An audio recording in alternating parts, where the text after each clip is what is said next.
The night was quiet in the small town of Hollow Creek, a place where the shadows seemed to linger a little longer than they should.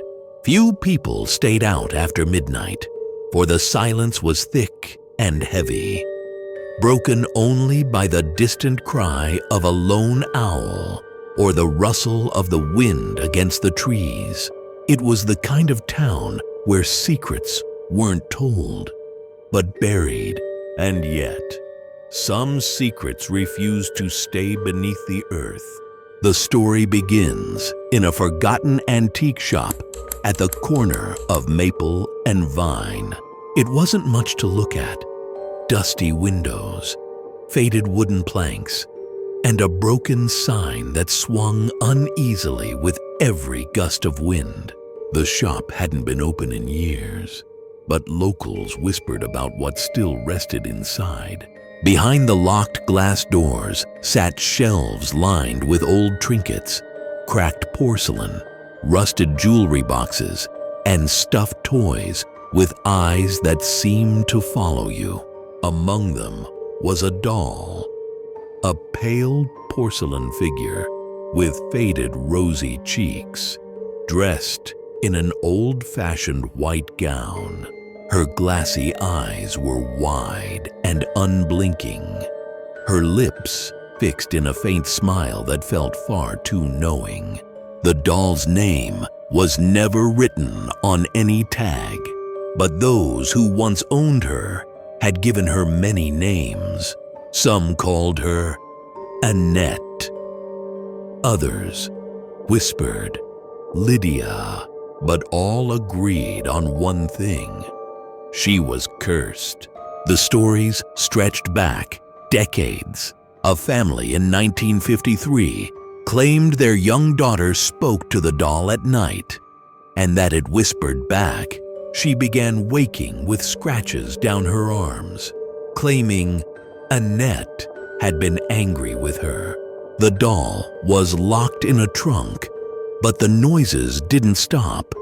The sound of giggles at midnight, of tiny porcelain feet tapping across the floorboards. Years later, the doll was sold at an estate auction, purchased by a couple who thought it would make a charming addition to their collection. Within months, their home caught fire under mysterious circumstances. Though the house was destroyed, the doll was found intact, sitting untouched in the ashes. The couple never returned to Hollow Creek again. The doll passed from one owner to the next, each leaving with their own tale of dread. Shadowy figures in the hallway, children crying in empty rooms, the faint sound of music from a toy box long broken. Eventually, it was locked away in that forgotten antique shop, gathering dust, waiting for the day someone else would be drawn to it. And someone always was. One autumn evening, a woman named Claire stopped by Hollow Creek on her way to visit family. She was a collector of rare toys and dolls, fascinated by their craftsmanship and history. When she noticed the antique shop with its dimly lit interior, she felt compelled to look inside. The door should have been locked. It always was. But that night, it creaked open as though inviting her in. The air inside was stale, thick with the scent of rot and dust. Shelves towered over her, cluttered with relics of forgotten lives. And there, in the center of the room, on a crooked wooden chair, sat the doll. Claire froze. She couldn't explain why, but she felt as though she had been expected. The doll's glass eyes gleamed faintly in the dim light, and though it was impossible, she thought its head tilted slightly, acknowledging her. She told herself it was only imagination, yet she couldn't leave without it. Something about the doll called to her, and before she realized it, Claire had carried it out of the shop and into her car. The moment she drove away, the shop's door slammed shut behind her. At first, nothing happened. The doll sat harmlessly on a shelf in her living room, surrounded by other antiques. Friends who visited remarked on how lifelike it seemed, how its expression felt oddly human. But Claire brushed it off, proud to own such a rare piece. It wasn't until the second week that things began to change. Claire started hearing faint footsteps at night, like the scurrying of a child running barefoot down the hallway. Once, she swore she heard laughter, high-pitched and playful, coming from her collection room. But when she opened the door, everything was still. The dolls sat motionless, their faces frozen in eternal stares. She convinced herself it was the house settling, or her imagination. But then she noticed the doll was no longer where she had left it. Sometimes it sat facing the window. Other times it rested near the door. Once she found it on the floor, its porcelain hands outstretched as though reaching for her. Sleep became impossible. Every night brought new sounds, the rattling of toys, the creak of rocking chairs, the faint sound of a music box playing a lullaby she didn't own. Worse still, she began to dream of the doll. In her dreams, its eyes were no longer glass, but alive, filled with malice. She dreamt of small hands grabbing her ankles, of whispers in her ear telling her she couldn't leave. The disappearance of Claire spread whispers through Hollow Creek. People said she had simply left town, unable to handle the isolation. Others swore they saw her face in the dark windows of her house at night, watching silently from behind the curtains. But no one dared go inside again. The antique shop where the doll returned was locked, its door sealed with thick chains. Yet locals swore the light inside flickered late at night, and sometimes a shadow moved across the dusty windows. Few believed the stories, fewer wanted to, but the doll was not alone anymore. Somehow, other toys had begun to carry its curse. In a farmhouse on the outskirts of town, a young boy named Matthew received a teddy bear for his 6th birthday. It was old, patched, and oddly heavy for its size. His grandmother claimed she had found it in a trunk left behind by a relative long deceased. At first, Matthew loved the bear. He carried it everywhere, into the yard, to bed, even to the dinner table. He spoke to it constantly, whispering secrets into its stitched ears. His parents laughed, believing it was nothing more than a child's imagination.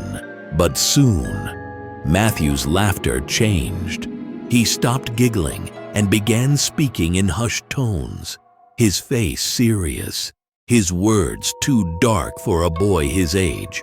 His parents overheard him one night whispering, "I'll hurt them if you want me to. I'll do it." When they confronted him, Matthew cried, insisting it was the bear that told him to. The parents dismissed it, but they couldn't dismiss the scratches that appeared on their bedroom door at night. Long, deep claw marks that no child could have made. The bear began to smell faintly of rot. Its button eyes seemed to shift when no one was looking. And once, Matthew's mother swore she saw its paw twitch, clenching unclenching like a living hand. One stormy night, Matthew vanished. His bed was empty, his window open, muddy footprints trailing into the yard. The parents searched frantically, but the only thing they found was the teddy bear, sitting upright in the middle of the field, its stitched mouth stretched wide as if grinning. Matthew was never seen again. The farmhouse was abandoned, left to rot, and soon another cursed toy began its work. In the basement of an old Victorian home, a jack-in-the-box rested among forgotten trunks. Its paint was peeling, its crank stiff with rust. For years, it lay untouched, until a group of teenagers dared each other to open it during a sleepover. The crank turned slowly, the metal grinding with each note of its eerie, broken melody. "Pop Goes the Weasel" echoed through the basement, sharp and discordant. When the lid sprang open, the clown inside leapt out, its fabric face torn, its eyes glassy and cruel. The teenagers laughed nervously, tossing it aside. But that night, as they slept in their sleeping bags, the music started again. The crank turned on its own, the lid opened with a snap, and the clown was gone. When morning came, one of the boys was missing. His sleeping bag was shredded, stained dark. The others swore they had heard him scream, but no one dared admit it. They fled the house, leaving the jack-in-the-box behind. It still plays, even now. Locals walking past the house late at night swear they hear its tune drifting out of the broken windows, playing on a loop, waiting for the next curious hand to turn the crank. But perhaps the most terrifying of all was the rocking horse. It was discovered in a barn, covered in dust, its wooden frame cracked but sturdy. A collector bought it, restoring it carefully, polishing its mane, painting its saddle. He placed it in his daughter's room, thinking it would be a charming relic. The little girl adored it. She rode the horse every day, laughing as it rocked back and forth. But soon, her laughter faded into screams. She claimed the horse moved on its own, that it whispered her name at night, that sometimes it rocked without her. Her parents dismissed it as childish fear until they heard it themselves, the rhythmic creak of wood echoing through the hallway. In the early hours of the morning, they opened the door to find the horse moving violently, back and forth, though no one sat on it. Then the girl began to change. She grew pale, distant, her once bright eyes hollow and tired. She refused to sleep in her room, terrified of the horse. But wherever they moved it, into the basement, the garage, even outside, it always returned to her bedroom by morning. One night, her father heard screams and rushed inside. The girl was gone. The rocking horse was rocking harder than ever, its wooden head snapping up and down, its painted mouth stretched into a grotesque grin.